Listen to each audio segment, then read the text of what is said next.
Good day, happy travelers. Today we are providing a review on our first cruise on Disney Magic, room 1036 on the very first floor. It was a Halloween cruise, as you can tell by the magnets.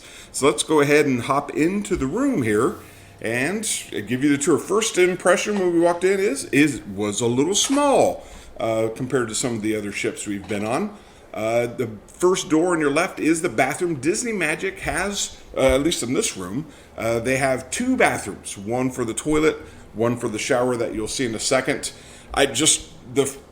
Throughout the cruise, I took this video after we were just about done, so we were getting ready to pack up. This tight. Your left leg will be right up here against this wall, and so it's just, I will say that if you are concerned about being restricted, it's just noteworthy. We worked, it was fine, but it is, tight is the word. You have a sink there, and you will notice that there's Disney hand soap. Disney provides hand soap in the bathrooms, and the other cruise lines, that's not always the case. You might get a bar of soap. But otherwise, that is the bathroom. I just used the term small for what you might need it for. Now in this other room, you get the shower. So it's cool that you have the toilet in one, and here is the other one here. You got the lotion, the sink, plenty of shelves for the toiletries. Nice bit. I mean, the water pressure was great. A little soaking tub for babies, not necessarily for adults. You can take the shower head off of there and, rinse off wherever you'd like. And over here, you'll have the Disney-provided shampoo, conditioner, and body wash. If you've been to Disney World, it'll feel quite the same.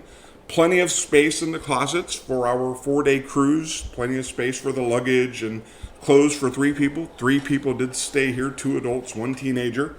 So there was ample place for everybody to put their clothes. And Disney, if this is your second cruise, they give you some stuff on the first, and that's a $55 water bag that I bought on the first cruise, so I made sure to bring it back on the second cruise. Plenty of spot. Those were the pumpkin buckets that I bought. And then there's more shelves and drawer space, plenty of space to put your dirty clothes. This is where we put our luggage, under the bed, and it probably could hold 4 luggages. It certainly held 3 comfortably. I will call out here that this is where the phone is. There's not a power jack. I will just make note of that.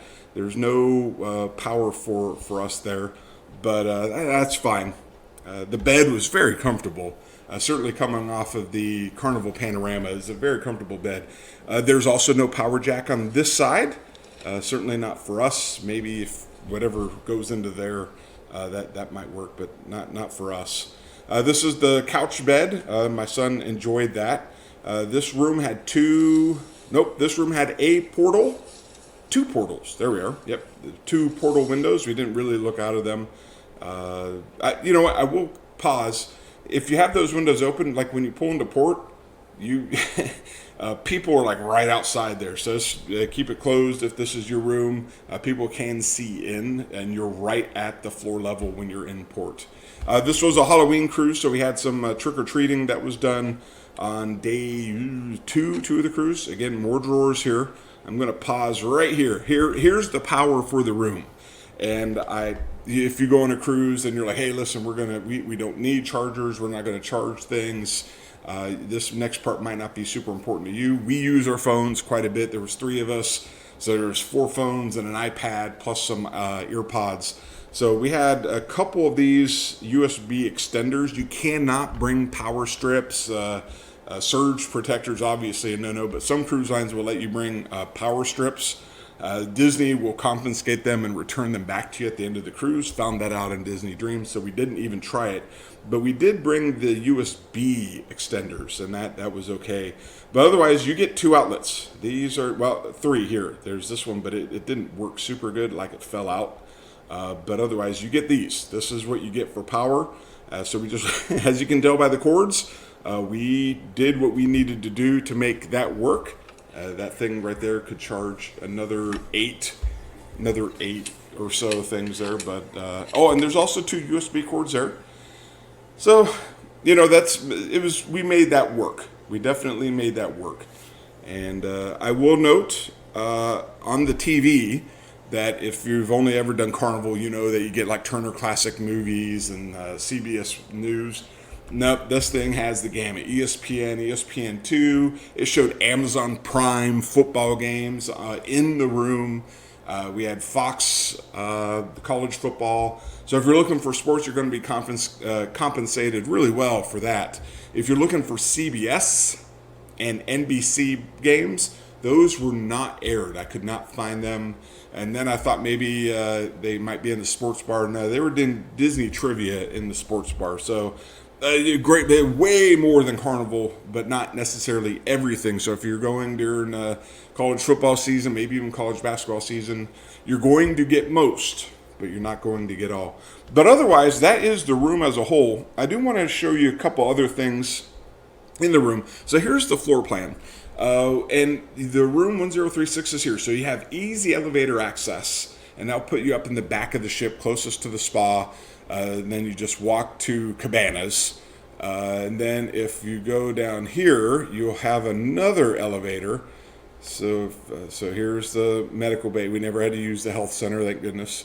So you have elevators there and stairs. Elevators here, you have the midship elevator.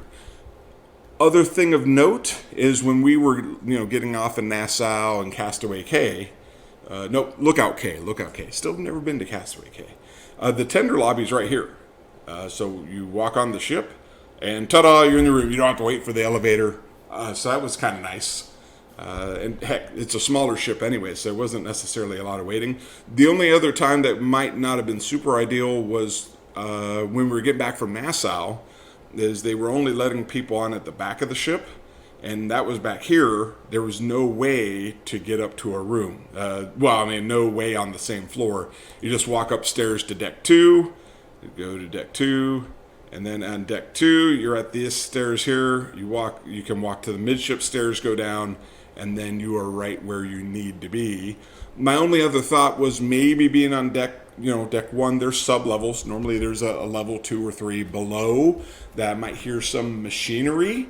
We were closer to the front of the ship than the back. There wasn't no mechanical knocking, and there's not really any rooms at the back of the ship, so I didn't hear any machinery. And we had some fans anyway for white noise. Took up a couple of the USB power ports for those fans. Anyway, it was a great ship. The room, it was certainly, wasn't the biggest. I wouldn't call it spacious, but it was big enough, and we had a good room. So if you're sitting there looking at an ocean view room, wondering, if saving a few $100 to get over a balcony, is it worth it? We would do it again. Absolutely. And anytime you can save money, you're saving money. So, hey, if you have any questions, let me know. And otherwise, until the next time, I hope you travel safely.